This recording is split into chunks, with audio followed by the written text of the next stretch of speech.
자, 오늘 우리 성경신학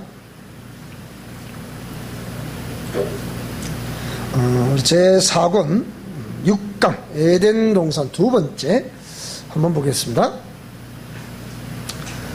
지난 시간에 오늘 우리 창세기 2장 8절에서 17절 말씀 보시게 되면 에덴 동산에 관해서 기록이 되어 있습니다.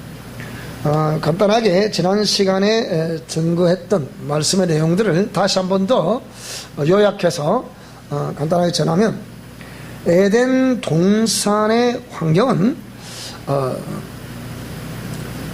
천국의 환경을 다시 한 번 더 우리 지구촌에다가 주님께서 그러니까 설정을 해 놓으셨습니다. 죄가 없는 곳이고 의가 있어야만 존재할 수 있는 곳이다. 즉 에덴 동산은 이 에덴 동산이 이 지구촌 안에 세워졌다는 자체는 이미 죄라는 개념이, 우리가 저 앞에 성경시나 저 앞권에 우리 배울 때 여러분 기억나시겠죠? 하나님의 뜻을 나타내시려고 할 때 그 뜻은 하나님의 품속에 있었다. 근데 하나님은 전지전능하신 분이라서 죄가 없을 때 펼치실 계획이 있고, 만약 그 죄가 드러나게 되면 또 어떻게 할 것인가에 대한 모든 전반적인 전후 좌우의 모든 것을 아시고 그 가진 계획이 있다 없다? 있다. 그 죄가 없을 때 펼치실 계획을 영광 계획이라 한다면, 만약에 죄라는 개념이 피조세계에서 피조물 중에 어떤 존재를 통해서 드러나게 됐을 때 어떻게 할 것이냐 라고 했을 때, 만약에 죄가 드러나면 하나님께서 이 사랑 계획이라는 계획을 펼치실 것이다 라는 것이 이미 계획되어 있다는 겁니다. 그런데 이미 하나님이 지으신 피조물 가운데 천사 중에 한 존재를 통해서 죄가 될 수 있는, 그러니까 죄라고 이렇게 보실 수 있는, 하나님께서 보셨을 때 그런 요인이 발생이 됐다. 그러니까 죄가 생성이 됐다 그랬죠. 그래서 그 존재를 하나님 하늘나라에서 쫓아내버렸습니다. 어디로? 우리가 살고 있는 이 우주로 쫓아버렸죠. 흑암이 깊은 곳에, 이사야 14장 13절 이하에 보면 흑암이 깊은 곳에 이 존재를 쫓아내버렸습니다. 그래서 이 존재가 이미 이 우주 속에 나보다 먼저 온 자는 절도요 강도라 함과 같이 이 존재가 여기 들어와 있는 거예요. 그런 상황에서 뭐라고요? 하나님께서 이 우주 만물 6일 창조의 작업을 시작하셨습니다. 근데 그 작업을 해놓고서 하나님이 마지막에 이 우주 만물의 관리자로 천사가 아닌 하나님의 형상의 모양대로 모양을 닮은 저와 여러분들, 그러니까 아담은 사람의 뜻이죠. 아담을 지으셔서 이 우주 만물을 그러니까 관리할 수 있도록 지배하고 정복하고 다스려라. 그리고 생육해서 번성하고 충만해라. 이런 말씀하셨어요. 그런데 그렇기 때문에 이런 이후에 이제 에덴 동산을 다시 창설하셨다라는 개념은 뭘 말한 거니? 이미 죄가 들어와 있는 상황이기 때문에 이제는 두 번째 피조물로 인격적인 피조물로 지어받은 인간들은 이 공의의 말씀을 따라 준행할 때 행복이 있고, 이 공의의 말씀대로 준행하지 않으면 행복이 없다. 역시 고통을 앓게 된다라는 내용인데, 그래서 이 에덴 동산을 지었다는 개념은 하나님의 공의의 말씀대로 준행하기만 하면 행복하게 살 수 있는 그런 하나님의 환경이다. 무조건 하나님의 환경이라는 개념보다는 공의의 말씀대로 준행하면 행복을 누릴 수 있는 그런 행복 동산이었다. 그래서 이런 천국의 환경 같은 그런 환경인데, 단 하나 조건은 뭐라고요? 공의의 말씀대로 준행하라는 거예요. 그래서 여기는 죄가 없는 곳이고 의가 있어야만 존재할 수 있는 곳이죠.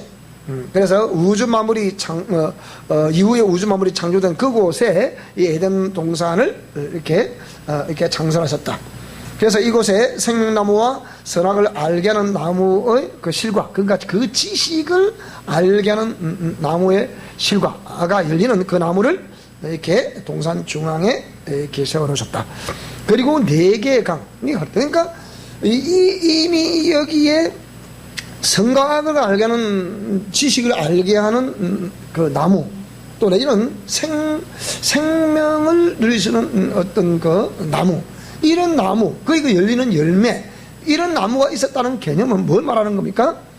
그러니까 하나님의 공의 말씀대로 준행해야 우리 인류에는 행복이 있다. 그리고 그 공의 말씀을 준행해야만이 그대로 쭉 나가면 뭐라고요? 영생할 수도 있었다는 거예요. 근데 이미 죄가 들어온 그런 상황이잖아요. 그래서 그런 환경 속에 4개의 강이 흐르고 있었다는 것은 에스겔서 47장에 말씀하신 것 같이 이미 어린 양의 보호자, 그러니까 계시록 22장이라거나 에스겔서 40장을 보게 되니까 어린 양의 보호자로부터, 그러니까 그 원천이 되어서 섬에 나오는 물이 성전 문지방을 통해서 사방으로 이게 섬에 나오더라. 1천척을 가서 재보니까 그 끊임없이 그 생수가 흘러나옴으로 해서 뭐라고요? 발목을 적시더라. 또 1천척을 더 지나가서 재보니까 무릎만큼 오더라. 또 1천척 가니까 허리만큼, 또 들어가니까 가슴. 나한테 헤엄을 치지 않으면 안 되더라. 그래서 이 어린 양의 보호자가 원천이 된 이 그러니까 생명수의 강이 흐르고 있는 이곳은 뭐라고요? 강 좌우편에는 생명나무가 있다. 그 나무의 잎사귀는 만물을 소성케 하시는 그 약재료로 쓰인다. 그랬단 말이에요. 자, 어쨌든 오늘 저와 여러분이 그러면 이것이 에덴 동산의 그곳에만 있는 것이냐라고 했을 때 철학자들은 우리 인간을 소우주라고 합니다. 나는 소우주다. 시작. 다시 한번 시작. 소우주라는 개념은 이미 영혼을 가진 인간은 그 우주 속에 있었던 모든 하나님의 섭리가 이곳을 통해서 이루어지고 있다는 거예요. 그래서 모든 죄라는 개념도 알고, 그 선과 악을 알게 하는, 그러니까 그 지식을 알게 하는 나무에, 그 나무가 어디 있다? 그것도 내 안에 있는 거예요. 또 다른 말로 하면 먹으면 영원히 영생할 수 있는 생명을 알게 하는 지식, 그 나무도 어디 있다? 내 안에 있다. 결정은 누가 해야 된다? 결국은 공의 말씀을 따라 내가 선택을 해야 된다는 것입니다. 그러니까 에덴 동산은 무조건 우리에게 무조건적으로 행복을 주는 그런 동산이 아니고, 이미 우주 안에서 창설이 됐다는 개념은 이미 죄가 드러나는 상황 속에서 이 피조물, 다 두 번째 지음받은 피조물들은 공의 말씀을 지킬 때 그애들에게 뭐라고요? 행복이 있을 수 있다. 그래서 선과 악을 알게 하는 지식도 우리 이렇게 전달되고, 그리고 그렇게 이미 죄라는 개념이 시작됐기 때문에 이 하나님은 모든 걸 아신다 모르신다, 또 다른 인격체를 지어놔 놓으면 이 존재가 이 존재로 와서 미혹할 것이다 안 할 것이다 다 하시고 계시는 거란 말이에요.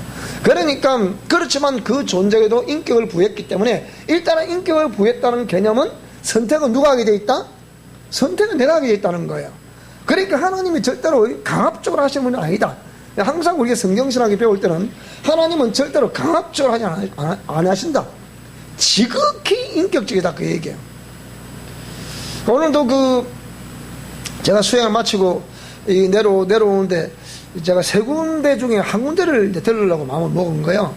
그 충주에 우리 책 출간하는데 처음으로 기부를 해주셨던 그 처장로님이 충주에 계시기 때문에 그걸 많이 통화가 됐으면, 제가 충주에 있었잖아요.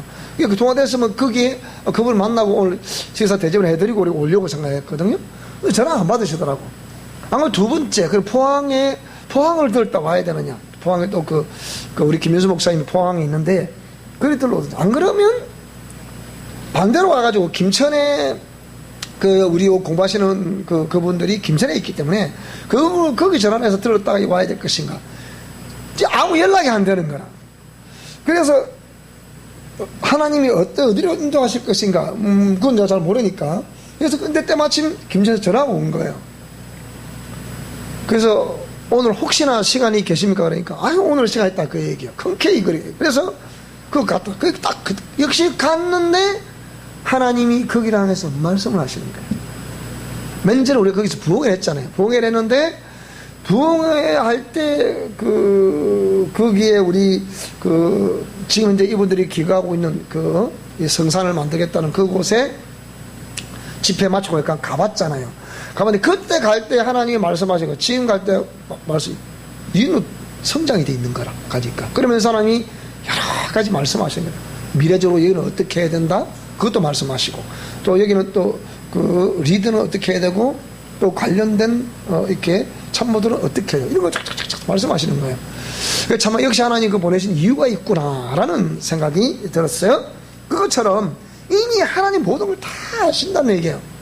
다 아시는데 제가 그랬잖아요.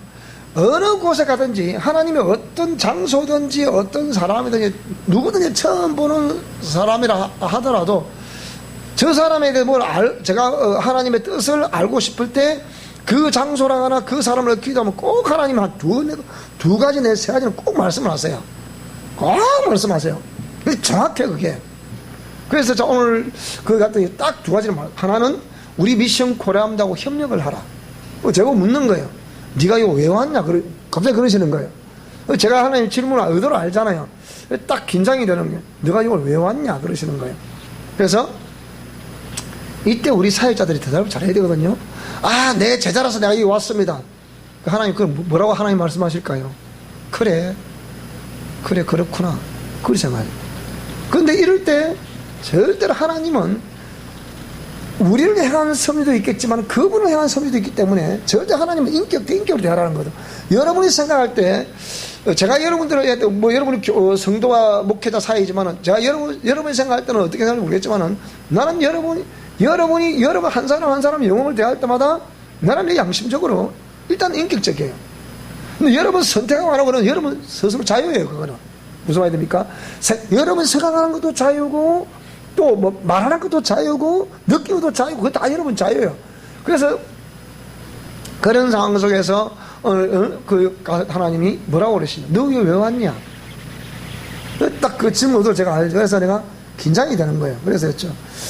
이 종이 하나님의 인도하심을 따라 어떻게 이게 상태를 지금 이렇게 진행이 되고 있으며 또 어떻게 하나님 뜻을 따라 준행하고 있는가에 대해서 제가 궁금하고 또 그래서 여기 와서 어떤 모습으로 좀 하고 계신가 그 모습이 궁금해서 제가 여기에 방문을 했습니다. 그랬더니 말씀 안 하시는 거예요. 말씀 안 하시더니 조금 있으니까 내가 너를 사랑하노라 이러시는 거예요. 그 제가 들었을 때 뭐라고 그러시냐? 여기와 너희는 협력을 해야 될 것이다 이러는 거예요. 그러면 그거는 현재 우리 공부하는 제자지만 제가 그 사람을 볼 때 물론 그 사람을 향한 하나님의 섭리가 있기 때문에 일단 가르치는 건 제가 가르치지만 가르친다는 개념보다는 먼저 이런 원리를 알고 깨달아져서 그들에게 여러분에게 전달해주는 역할은 제가 해야 되는 거예요. 여러분 전달해주는 역할은 제가 하지만 그 다음에 전달된 그 원리를 따라서 실천하고 안 하고는 누구 소관이요? 전부 여러분 소관이에요. 그래서 인격적이다. 그 말이 무슨 말이 됩니까? 여러분이 하고 안 하고 그거는 제가 보면 알아요. 저 사람 한다. 보면 딱 잘 안다니까. 그리고 여러분 이거 제 눈을 못 벗어납니다. 그거 제가 그냥 무조건 얘기하는 게 아니고. 그러니까 그렇지만 그거 제가 얘기 안 하잖아요. 왜? 그거는 여러분 소관이기 때문에 얘기 안 하는 거예요. 여러분 진짜 제게 만약에 그를 마음을 열고 하면 제가 분명히 그대로 얘기합니다. 그래서 그 말씀 제가 드렸어요. 하나님 이렇게 말씀하십니다. 라고 이 미션 코리아함대하고 협력하라 이러시더라고요. 그래서 하나님이 이 사람을 보내셨구나. 4년 동안 칩거를 하다가 4년 지난 첫 나들이가 우리 학교에 등록하는 거예요. 공부하는 거예요. 그럼 하나님이 보내서 왜? 오늘 얘기를 안 가니까. 이것이 하는 뜻이 있어. 뭐라 얘기하느냐? 목사님 그때 집회 오셨을 때 그때 그때하고 딱 차이 이름 나더라고요. 보니까 지금 여기 업이 돼 있는 거예요. 그래서 그때는 너무 혼란스럽다. 굉장히 혼란스러운데 이 사건 이후에 이걸 어떻게 처리해야 될까요? 처리 방법이 없더라는 거예요. 그래서 또 그 처리 방법을 위해서 또 나름대로 뭐 여기 와서 또 좀 알아보고 저기 가서 알아보고 막 알아봤더니 나름대로 처리 방법, 뭔가 지우시한테 있는 곳이죠. 처리 방법이라 하는데 지나놓고 보면 그게 아니고 또 아니고 그 답이 없더라는 거예요. 그래서 그때 답이 없기 때문에 뭐 속수무책으로 두들겨 맞는 그런 판이에요. 그리고 딱 끝나놓으니까 다 그냥 분해가 돼버리니까 여기서 내가 어떻게 해야 되나. 그래서 4년도 체크했다는 거예요. 근데 4년 지나보니까 뭐라고요? 하나님이 다시 뭐라고? 4년 동안에 이제 하나님이 결국 미션 코람대로 가라 그렇게 말씀하셔요. 그래서 들어보니까 우리 여기 제가 하고자 하는 이 내용은 자기가 하나님께 콜링받은 내용 똑같아. 근데 거기에 핵심 세력이라 핵심 그 요인이라 할 수 있는 사업하시 한번 딱 와 있어. 그랬어요. 근데 불이 하나님 몇 개 말씀하시더라고요. 당신이 앉아봐라. 그래서 쫙 설명해 줬어요. 당신이 이제 사업은 이렇게 하라고 하나님 말씀하신다. 그러니까, 자기도 이제 사업장에 있을 때 이렇게 전 얘기를 하시더라고요. 자, 그래서 어쨌든 이렇게 해야만이 하나님이 지금은 이렇지만 나중에 어떻게 될 것이다. 로마서 5장 3절 이하에 있는 그런 말씀을 쫙 하시고, 현재의 고난은 장차다갈 영광과 좋게 비교할 수가 없다. 라는 말씀들도 하시고. 그런 이유, 이제 말씀을 주시면, 이제 그 다음에 그분이 어떻게 하는가에 따라서 이제 달라지게 되겠죠. 자, 그래서 우리가 이 행복 동산이라 부르는 에덴 동산은 그냥 막연하게 이렇게 죄가 없는 곳이고 의가 있어야만 존재하시는 곳인데, 다른 말로 해보면 이미 죄가 이 속에 죄 원흉이 들어와 있기 때문에 하나님의 그 제2의 피조물인 인간이 하나님의 공의 말씀대로 준응해야만이 행복을 누리며 살 수 있는 그런 곳이다 이 말입니다. 무슨 말씀이 됩니까? 죄가 전혀 없어가지고 마음껏 누리고 사는 그런 곳이 아니고, 그거는 천국을 의미하는 것이고, 이미 천국의 그 어떤 그 상징을 한다고 볼 수 있는 이곳은 이미 죄가 들어와 있기 때문에 공의 말씀대로 준행해야 천국의 삶을 누릴 수 있다라는 것을 암시하는 곳이 어디라고요? 이곳이 에덴 동산이라 이 말입니다. 근데 에덴 동산이 무조건 죄가 없는 곳이라 해서 무조건 뭐 하나님 환경이라 이런 개념보다는 이미 죄가 들어와 있는 상황에서 그 속에 우리가 지원받았잖아요. 그러니까 이 죄를 눈에 보이지 않지만 이 죄의 원인이 앞에 있다 없다? 있다. 그런 상황에서 우리에게 이 하나님의 환경을 지어놓으시고 너는 어떻게 하겠냐? 너는 저 존재는 그때는 죄가 없었잖아요. 천사가 지금 죄가 없었거든. 그러니까 저 존재는 내가 그에게 인격을 부여했음에도 불구하고 이 죄가 될 수 있는 마음을 품었다. 그래서 축출해버렸다 이 말이죠. 그러면 너는 어떻게 할 것이냐? 두 번째 지어받아 너는 어떻게 할 것이냐? 지어받아서 에덴 동산 여기를 다스리라 했다. 이 환경의 주인이 너는 어떻게 할 것이냐? 너는 역시 공의의 말씀대로 준행해야 너희들이 복을 받고 누리며 살 수 있다. 그래서 그런 개념의 행복 동산이라 이 말입니다. 그것이 이어져서 오늘까지 우리 이어져 오는 거예요. 저와 여러분이 누가 뭐라 그래도 우리가 하나님의 공의 말씀대로 신해산 전성을 따라서 그 말씀대로 준행하는 자가 행복을 누리며 살 수 있고, 그 준행하는 자가 결국 영생을 얻을 수가 있다 이 말입니다.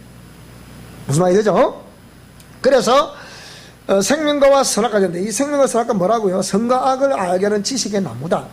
그 위에 또 이게 아까 우리 에덴에서 4개의 강은 그 4개의 강은 이미 죄가 들어오는 상황에서 공의 말씀대로 준행해야 행복을 누릴 수 있는 행복 동산. 그러나 이미 하나님의 섭리는 다 거기에 포함되어 있죠.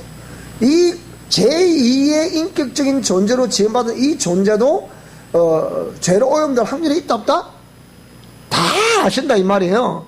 그럼 그 존재가 죄로 오염됐을 때 그때는 어떻게 할 것이냐? 그 처방이 있어야 되잖아요. 그 처방전이 뭐라고요? 그 처방 역시 하나님의 어린 양의 보호자로부터 흘러나온 강 좌우편에 있는 생명나무예요. 근데 그 생명나무 못 따먹게 했잖아, 그죠? 선악과 따먹을 때 그걸 못 따먹게 했죠, 그죠? 가는 길을 두루두루 하얀 걸 막아버렸잖아요. 죄를 가진 상황에서 우리 죄인이 그 생명과를 먹으면 영원히 제사함 받을 수 있는 길이 없어져 버리잖아요. 생명과는 영생과죠, 영생과. 그러니까 그러면 죄가 없는 상황이 되어야만이 그 생명과를 먹을 수 있는 거거든요. 그 만국을 소성케 한다는 이 생명과의 잎은 그 이후에 필요한 게잖아요, 이게. 네, 자, 그래서 그럼 염두에 두시고요. 그래서 선과 악을 알게 하는 지식의 나무였다. 이 garden and the tree of the knowledge of good and evil. 그랬으니까 선과 악을 알게 하는 무슨 나무요? 지식을 알게 하는 나무의 실과였다. 자, 그래서 이런 개념은 하나님의 창세전부터 가지셨던 영광계획과 사랑계획이라는 것을 알아야 왜 이 선과 악을 알게 하는 나무의 실과를 두셨으며 먹지 말라. 그게 공의자는 거예요. 그게 공의의 법이란 말이야. 먹지 말라. 이 하나님의 법이란 말이야, 이게. 자, 그래서 그는 공의의 환경이었다. 무슨 말이 되죠? 그래서 최초의 인간은 죄가 없는 상태에서 하나님께 주신 인격과 지각의 판단으로 하나님의 지시에 의해 그것을 먹었을 때 인간은 영원토록 선과 악을 분별해 범죄치 않고 영원토록 생육 번성하여 땅에 충만함으로 살 수 있을 것이라고 가정할 수 있다. 무슨 말이 되죠? 그죠? 하나님의 지시에 의해 먹냐? 어차피 선과 악을 알게 하는 지식이 남은데 이게 하나님의 명령에 의해서 먹냐? 아니면 마귀의 미혹에 의해서 먹냐? 이거거든요. 근데 뭐라고요? 마귀의 죄의 근원이 마귀의 미혹에서 먹었다. 그럼 마귀의 미혹에서 그 선과 악을 알게 하는 사람을 먹었는데 실제 우리는 그 어떤 그 마귀의 미혹에서 그걸 먹었을 때 우리가 세월 지나보니 이미 죄가 우리 속에 돌아와 버렸으니까 그럼 그 선과 악을 알게 하는 나무 실과는 먹긴 먹었는데 죄가 들어오면서부터 우리는 죄의 완전히 종로로 돼버린 거잖아요. 그 우리 그 사람 선을 알게 됐습니까? 된 건 아니잖아. 죄만 알았지. 본능적으로 말하고 본능적으로 행동하는 것이 전부 다 뭐라고요? 다 그게 죄란 말이에요. 그런데 우리가 선과 악을 알게 하는 것은 결국은 예수님이 이 땅에 오셔서 우리를 대신하여 하나님의 사랑을 확정케 하셨을 때 희생 제물이 되어주신 그 이후에 그 사랑을 깨닫고 보니까 뭐라고요? 아이고 그것이 죄였구나. 그때 깨닫게 되는 거예요. 그죠? 오늘 저와 여러분 우리가 무조건 은혜라는 걸 개인 속에서 죄라는 개념을 잘 깨닫지를 못해요. 그런데 예수 그리스도의 은혜와 그 사랑으로 말미암아 우리가 은혜 딱 그 지식의 말씀을 받고 보니까 우리가 그전에 어디 속에 살았더라? 그 죄 속에서 살았더라 라는 것이 이제 정리가 되는 거죠. 자, 그래서 에덴의 네 강은 이 공의의 환경이다. 에덴 동산 자체가 공의의 환경이다. 그런데 여기 똑같은 공의의 환경이고 공의를 담고 있는 에덴의 네 강. 생명수라는 것은 이미 뭐라고요? 생명수는 이미 아까 말했지만 어린 양의 보호자로부터 흘러나오는 그런 강인데, 그럼 이 강이 에스겔서 47장에 말씀하고 있는 이 영역에서는 이미 죄가 없는 상황에서 그 모든 것이 이루어질 수 있는 거라 본다면 이 에덴 동산의 네 강은, 행복 동산에 부르는 네 강은 이미 죄가 있는 상태에서 창설된 에덴 동산이었기 때문에 여러분이 공의 말씀으로 준행한다 했을 때 이 네 강이 우리 속에서 뭐라고 이렇게 흐를 수가 있다. 아까 서두에 말했지만 인간은 뭐라고요? 소우주다. 그러면 소우주라 했을 때 그 우주의 모든 역사가 어디서 펼쳐지고 있다? 내 안에서 펼쳐지고 있다는 거예요. 그러니까 오늘 저와 여러분 속에 이 에덴의 네 강이 이 생명수에 근원되는 어린 양의 보호자로부터 흘러나오는 이 강. 그럼 어린 양의 보호자가 어디에 있습니까? 하늘나라에 있습니까? 다 하늘에 있다 얘기하지. 그렇지만 그 보호자가 지금 현재 여러분 내 속에 거하시는 것을 믿으시기 바랍니다. 이거거든요. 이 내 속에서 계속해서 생명수의 강이 흘러 넘쳐나야 되는데 뭐 넘쳐나오려 그러는데 자꾸 엉뚱한 게 올라와가지고 그거 탁 막아버리고 또 탁 막아버리고 미혹이 탁 막아버리고 이러니까 생명수가 흐를 수가 없어. 그렇게 회복이 빨리 안 일어나는 거예요. 자, 그래서 오늘 저와 여러분이 우리 심령성전, 소우주라 부르는 우리 인간 속에 이 심령성전에서 네 강이 비손, 기혼, 희대결, 유불화대, 부여, 은혜, 결실, 능력이라는 이 놀라운 주의 강이 쉼없이 끊임없이 흘러날 수 있기를 축복합니다. 자, 그래서 그런데 이곳에 뭐라고요? 이것이 이제 이곳에 우리 인간 행복 동산의 이곳을 지배하고 정복하고 생육 번성의 땅에 충만하라 해서 주인으로 우리를 지어 놓으셨는데, 자, 최초의 인간을 유혹하는 죄의 근원이 마귀가 이미 그 속에 와 있더라는 거예요. 이제 근데 이게 이제 문제인 거예요. 그러니까 이미 인간을 짓기 이전에 죄의 원형인 마귀는 이미 우주 속으로 들어와 있었다라는 걸 알게 되는 거죠. 그렇죠. 자, 그런 상황에서 하나님의 예정과 경륜이라는 과정 속에는 최초라는 단어가 많이 등장한다. 항상 전지전능하신 하나님이라는 것을 염두에 둬야 합니다. 최초 인간은 아직 아무것도 모르는 백지 상태이며 아무것도 전혀 경험해보지도 않은 깨끗한 그 자체였습니다. 그렇죠, 그죠?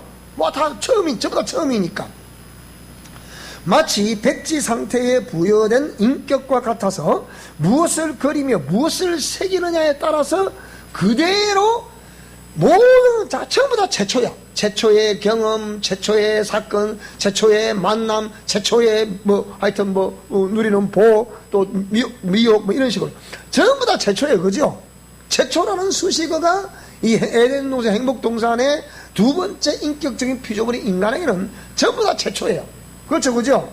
자, 그래서 하나님께서 그 백지에 그리시면 영광계획이 펼쳐질 것이고, 마귀가 그 화판에 그리면 사랑계획으로 진행될 것이라는 것이 하나님의 작정이셨다. 지금 빨리빨리 머리가 돌아가야 된다, 이게.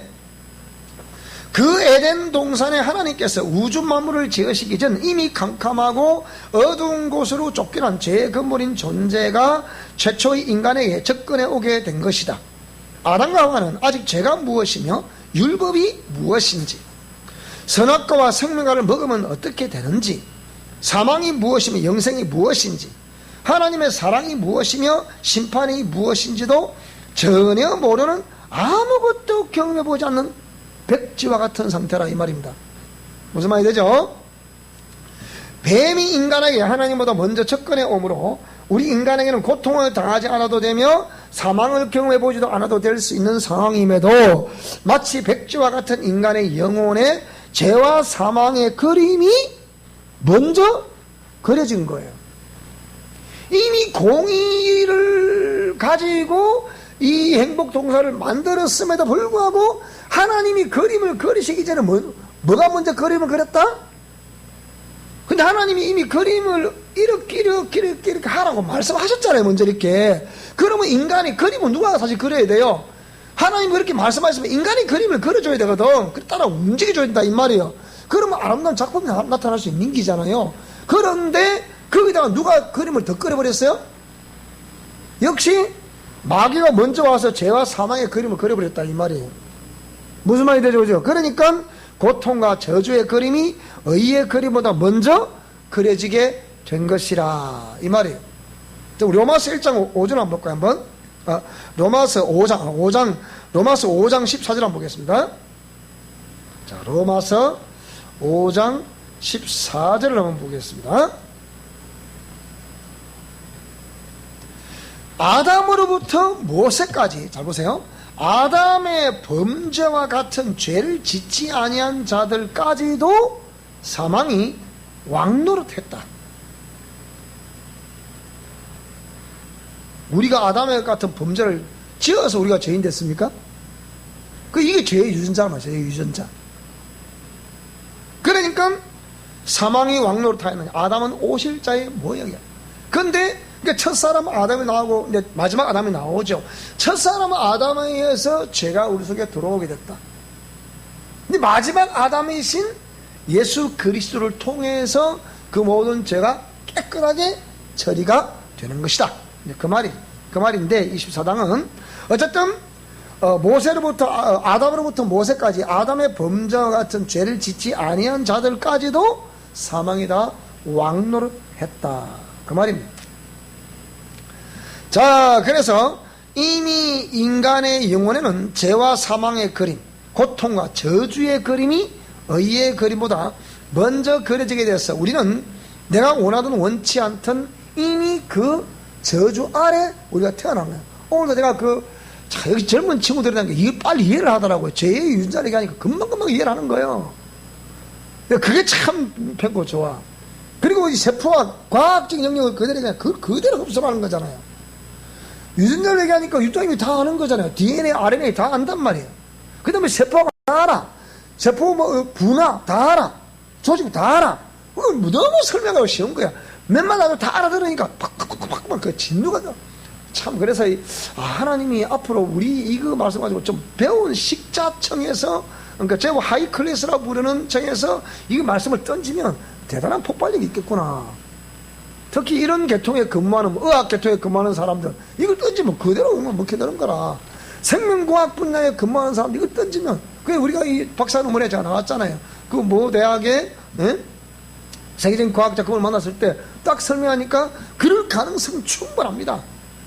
그래서 이런 부분에 대해서 신학자, 목사님과 같은 그런 또 치유사역자, 그 다음에 자기도 같은 생명과학 영역의 어떤 또 전문가들, 이 세 그룹에 앉아서 여기다 충분한 심도 있는 논의가 필요하다고 생각합니다. 제법 그러시더라고요.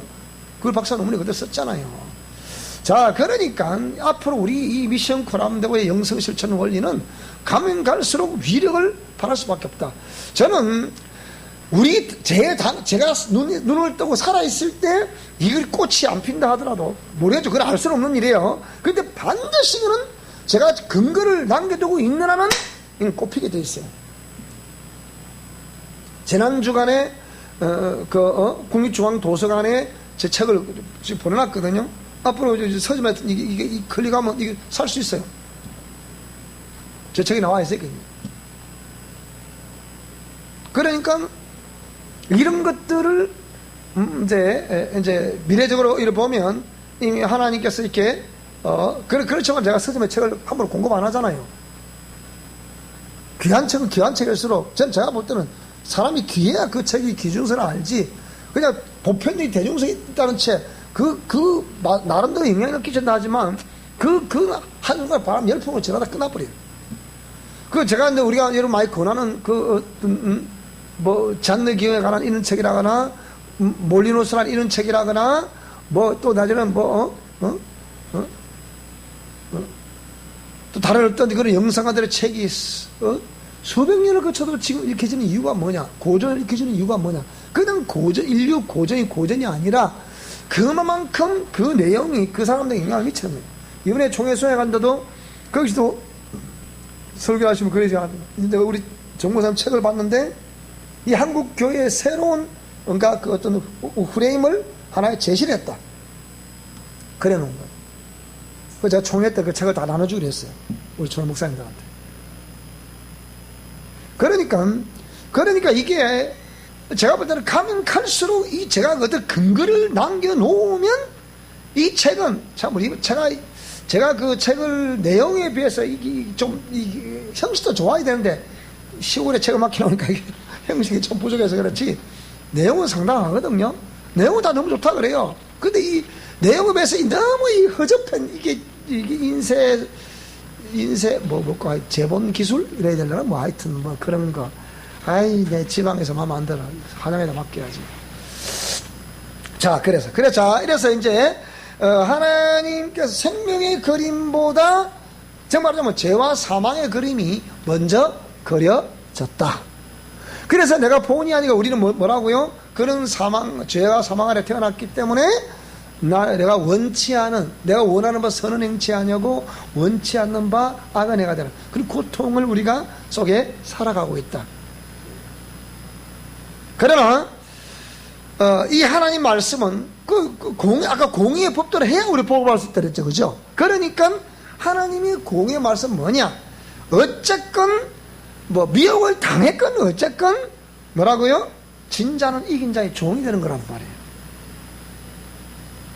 우리가 공의의 말씀에 하나님께서 명령하신 공의의 말씀을 이렇게 설정해 놓으셨는데 하나님의 명령에 의해서 그렇게 했으면 우리는 그런 불행은 없다 이 말이에요. 근데 죄의 원흉이 똑같은 마귀에 의해서 미혹을 당해서 넘어와 버렸잖아요. 죄의 근본에 의해서 미혹을 당해서 넘어가다가 그가 한 통속이 되다 보니까 그에게 종로를 달 수밖에 없다 이 말이에요. 그럼 지금도 소우주라 부르는 지금도 저와 여러분이 우리가 어떻게 하냐에 따라서 뭐라고요? 우리는 그에게 종로를 타든지 아니면 하나님께 공의 말씀에 순종해서 의의 도구가 되든지, 로마서 6장에 말씀하신 것 같이 네가 불의의 도구가 되느냐 의의 도구가 되느냐, 그 누가 결정이 나릅니다? 그건 내가 결정이 나릅니다. 하나님 결정 중에 아니야. 그건 내가 결정하는 거야. 이미 하나님은 공의 말씀을 결정해 놨고 프레임을 딱 설정해 놨고 거기서 내가 어떻게 선택하냐에 따라서 우리는 진자에게, 그러니까 이긴 자에게 나는 종이 되는 거예요. 여러분, 우리가 그러니까 공의 말씀에 순종하는 종이 되면 거기에 우리 의의 종이 될 것이고, 다른 거 죄에게 종이 되면 거기에 굴복하게 되면 거기에 종이 될 것이고. 그럼 우리 인생을 쫙 살펴보면 여러분, 제가 설명 아니고 여러분 스스로 다 여러분 해부해 보셔야 돼. 소우주라 부르는 내 속을, 복잡다단한 속을 완전히 해부해 보셔야 돼. 언젠가는 우리가 내가 이 땅의 삶을 살아가는 동안에 어떻게 살았느냐, 어떻게 살아왔느냐, 살아냈느냐, 거기에 대해서 우리는 하나님의 의의 심판 앞에 다 서게 됩니다. 우리가 물 육체 아래 삶을 살고 있기 때문에 이 땅의 육체 안녕을 위해 살아야 되는 건 정말 중요합니다. 그래, 그 못지않게 중요한 것이 뭐라고요? 영생의 삶입니다. 그래서 그 영생의 삶이 지금 육체를 가지고 있을 이때에 역시 공의의 말씀을 내가 선택하고 그 공의의 말씀 따라 준행하는 우리의 삶이 영생의 삶, 그것도 지금 이 시간에 결정을 하게 되는 거예요. 이 결정의 연장성산이 이어져서 뭐라고요? 결국은 영생을 얻게 되는 것이고 의의 멸류관을 쓰게 되는 것입니다. 그래서 진자는 이긴 자의 종, 인간이 범죄하는 과정 속에는 하나님께로부터 직접적으로 말씀을 들어본 일이 없고 남편으로부터 말씀을 전달받았을 여자의 공로가 뭐라고요? 크다는 거예요. 여자는 하나님이 지어봤을 때 산자의 음이라고 지어봤다 그랬죠.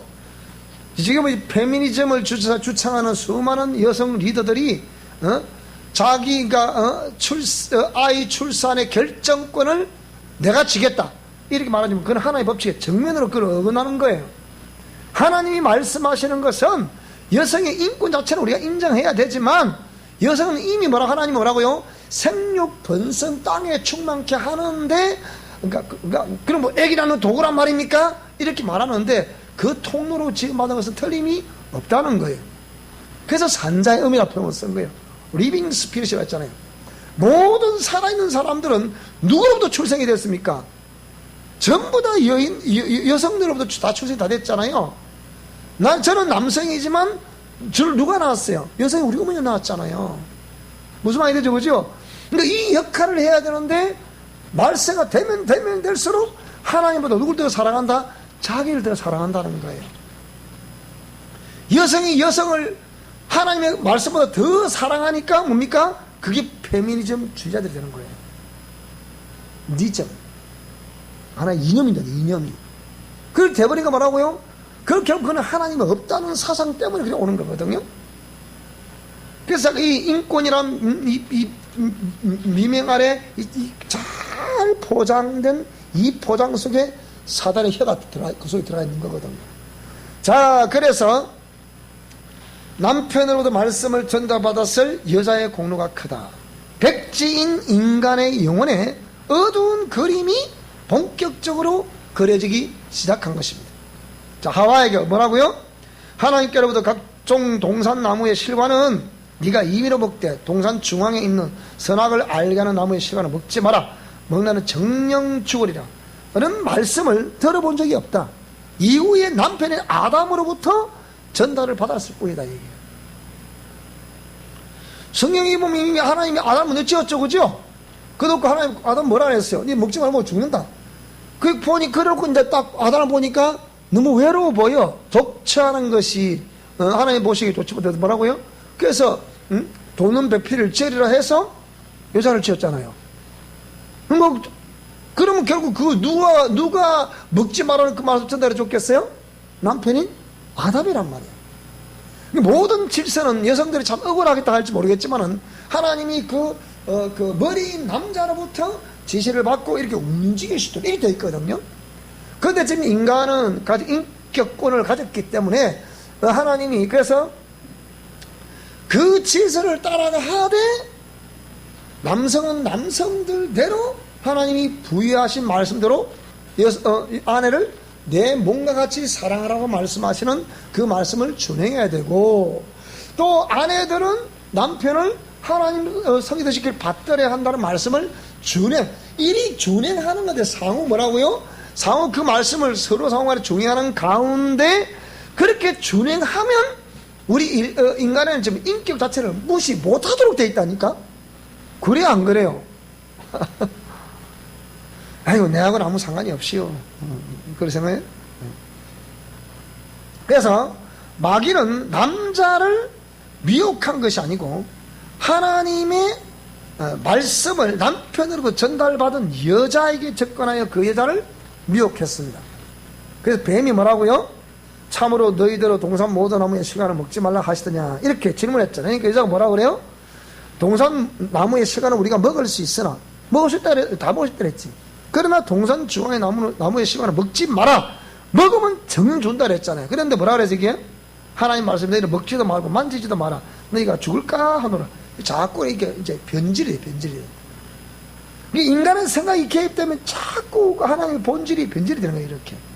우리 자꾸 공의 말씀대로 있는 그대로 그 믿고 순종하는 말이 굉장히 중요한 거죠. 자, 그래서 하노라는 그 말은 이미 올무가 된 거예요. 마귀에 탁 걸린 제 올가미에 누가 좀 걸린 거예요, 지금. 하와 걸린 거예요. 자, 그래서 말에 전달했을 때 비밀스러운 말일수록, 잘 들어보세요. 말의 전달은 비밀스러운 말일수록 한 사람만 건너뛰면 제대로 전달되는 법이 없습니다.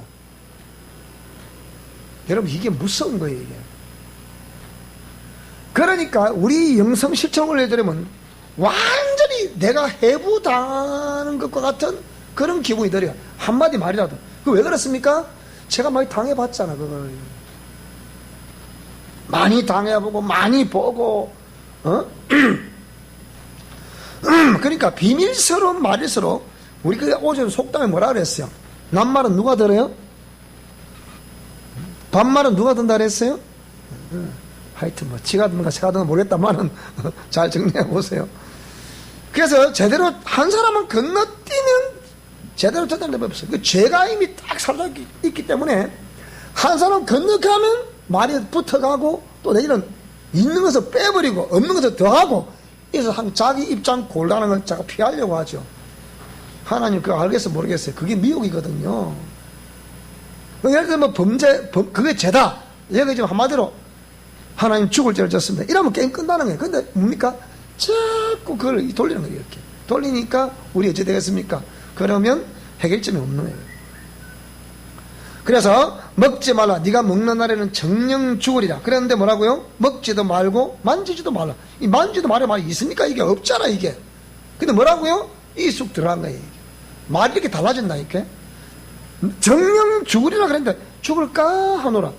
이러니까 이게 갸우뚱하다 따무는 거란 말이에요. 이렇게.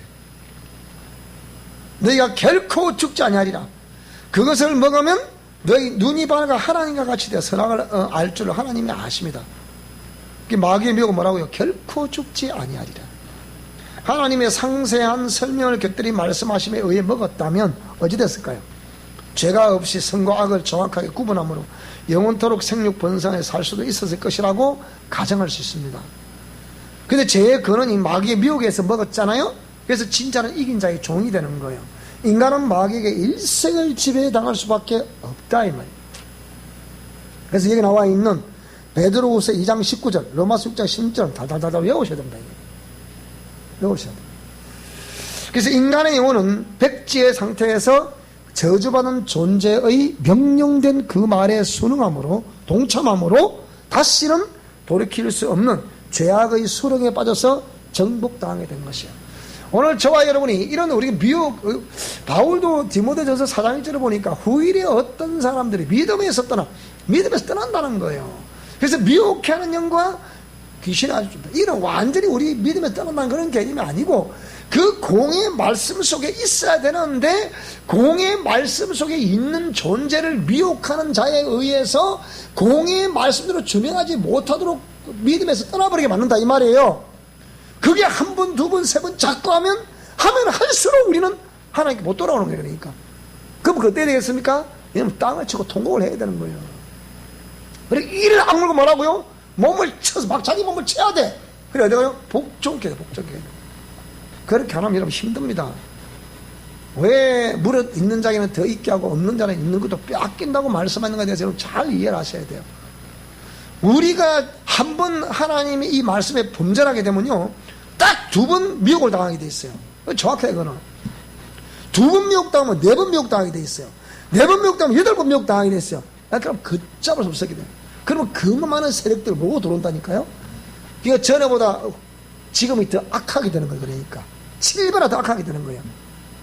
희한합니다. 이거 희한한 거예요.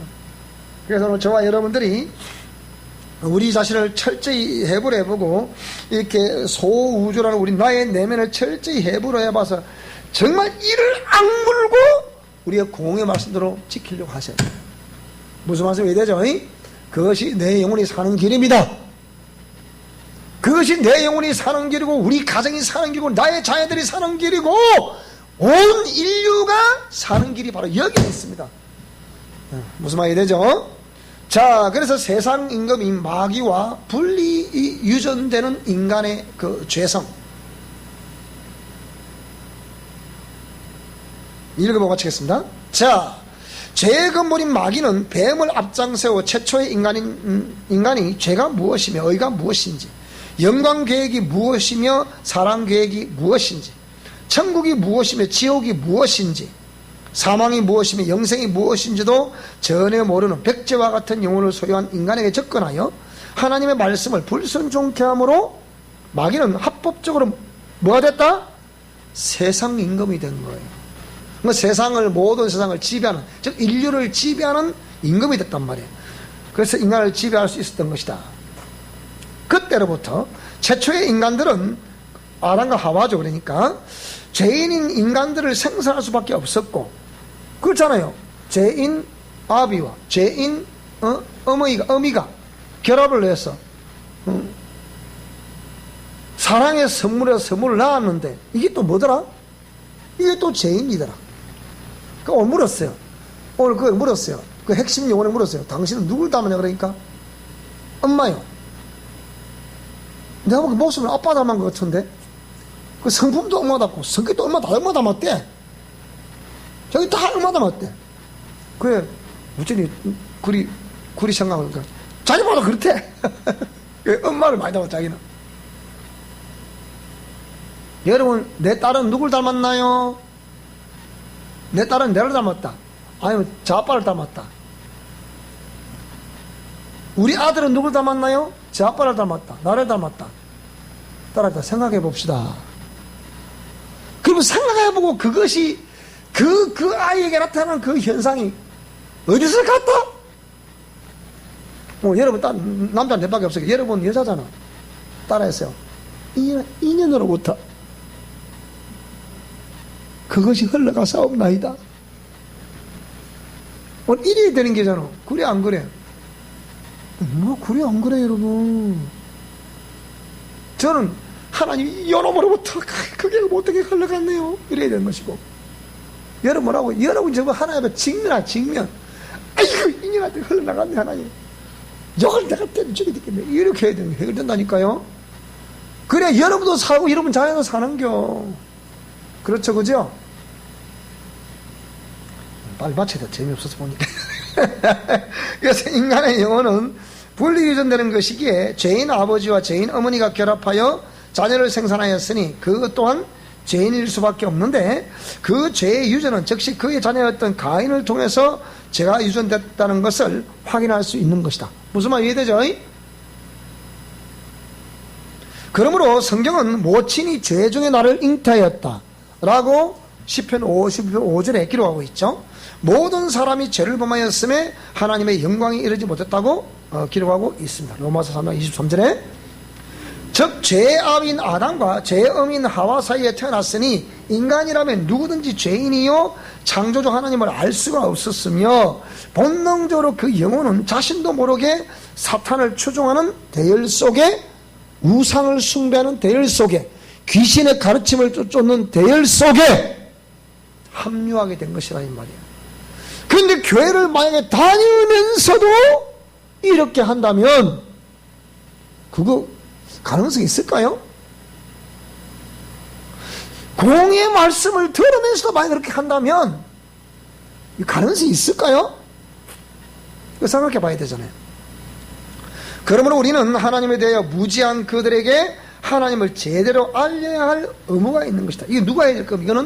이거는 성경에 짓지 못하는 벙어리 개라는 게 성경 이게 예언서에 나와요. 그러면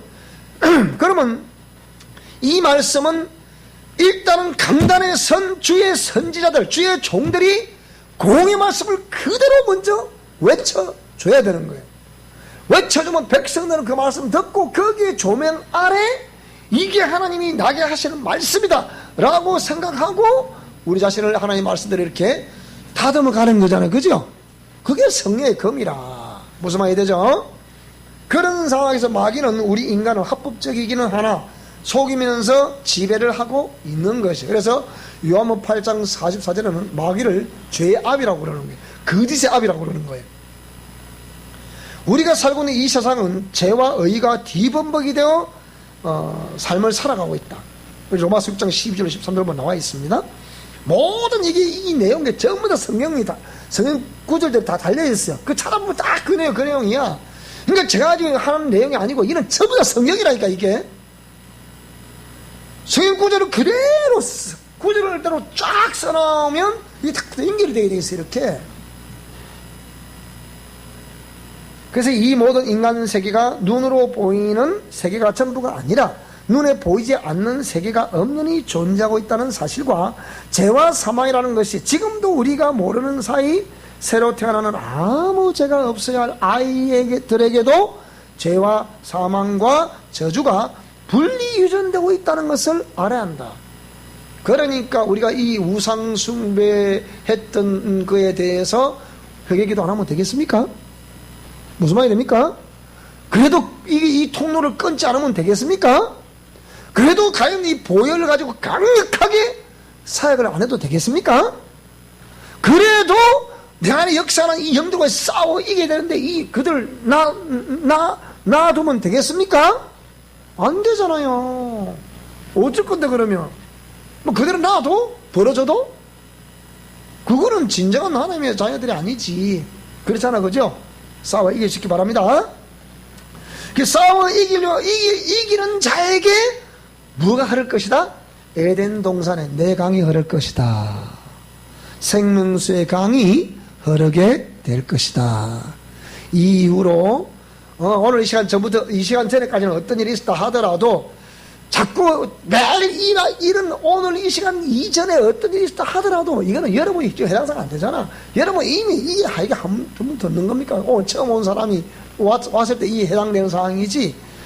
왜 이런 말을 또 하는 것은 행여 여러분이 오늘 이 시간 이전에까지 어떤 일이 있었다 하더라도 정말 이런 원리를 알고 회개할 것 철저히 회개하고 끊을 건 끊고 명령할 건 명령하고 또 뭐 이 죄와 죄성의 이 세포 속에 박히는 세력들을 제거하려면 강력한 보혈사를 하시면 됩니다.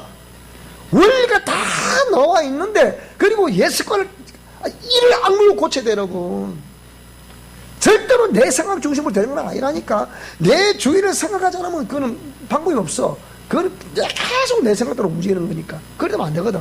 항상 내 주위를 배를 해보면 이 생각이 돼요. 어떻게 내가 말해야 되고 어떻게 행동해야 될 것인가. 답이 나온다니까. 자, 그래서 이렇게 공의 말씀을 준행하는 자에게 뭐가 흐를 것이다? 생명수의 강이 흐르게 될 것이다. 하여튼 자오간 여러분에게 이 생명수의 강이 흐를 수 있게 바랍니다. 그래서 이것은 뭐라고요? 에스겔서 47장 22장 1절을 보니까 뭐라고요? 어린 양의 보좌, 즉 하나님의 보좌가 기초가 되고 그 보좌로부터 생명수의 강이 원천은 어린 양의 보좌더라. 거기서 흘러나오더라 이 말이요. 그래서 성전 문지방을 통해서 서명이 나오더라. 그러면 원천은 어디라 하긴 원천은 뭐라고요? 어린 양의 보좌예요. 원천은. 여러분이 이 강단을 이 강단을 우리 지금은 이 강단을 신성시하는 경우가 거의 없습니다. 이게 율법이다 어쩌다 해가지고 이 강단을 회사로 생각해요. 여러분 그 강단을 회사로 생각하면 안 돼. 이 길을. 여러분 옛날에 우리 강단에 제가 한 40년 교환할 때만 하더라도요 여성들이 강단에 못 올라왔어요. 청소도 빗자루로 이렇게 하더라고요. 이렇게 하더라고요. 내가 보니까 우리 시골교회 처음 가보니까. 근데 지금은 마음대로 막 올라오고 막 하잖아요. 이렇게. 그렇지만 여러분 스스로 이 강단은 거룩하게 여기는 게 좋아요. 그래서 이 강단 이런 것도 다 성물이라 부르고 성물. 거룩한 물건이다 이 말입니다. 어린 양의 보혈의 피로 적셔진 이 거룩한 물건이라는 거예요. 왜 영안이 열린 사람이 우리 교회 오면 이 강단 위에 항상 뭐가 있다 이렇게 여호와의 영광이 있다잖아요. 그 보혈이 꽉 차 있다잖아요. 이렇게. 오늘 그 교회 가보니까 어디 갔노? 이거를 막 이동안 써붙여놨더라고. 그래서 맹예배시나 이거 한대 그건 욕을 한대. 우리가 눈에 보이지 않지만 이 좀 나름대로 영적으로 삶을 살려온 사람 이런 구조를 보면 기도를 합니다. 이거 그 영혼이 살아있어 그래. 그게 이거 탁 붙여놓고 예배시나 이걸 막 이래서 막 한대. 그게 막 또 전체 일어나서 남성 여성 일어나서 전부 다 와 또 한대 이렇게. 그게 참 대단하더라고 내가 보니까. 그래서 어린 양의 보좌가 기초가 되고요. 하나님의 보좌가 기초가 되고 여기서 섬에 나오는데 이게 모든 강물과 잎들은 회복과 소성케 한다. 계시록 22장 2절에 보면 나와있죠. 이렇게. 자, 그 다음에 그렇게 이 그래 함으로 해서 여러분이 이 생수가 계속 흐르게 함으로 어떻게 해요? 심령이 정결하게 된다. 무슨 말이 되죠? 그래서 우리는 거룩하게 되는 것입니다. 자, 어쨌든 간에 여러분이 오늘 이런 에덴 동산에 얽힌 여러 가지 관련된 또 이렇게 말씀들 그리고 그게 영적 의미 이런 것들을 우리가 성경신학 제4권 6강 에덴 동산에 대해서 이렇게 여러 가지 의미를 우리가 한번 살펴보았습니다. 자, 에덴 동산의 네 강이 저와 여러분에게 흘러 넘쳐날 수 있기를 축복합니다. 그래서 모든 영역에 다시 한 번 더 회복의 역사가 있기를 주 여러분으로 축원합니다. 자, 찬송하겠습니다.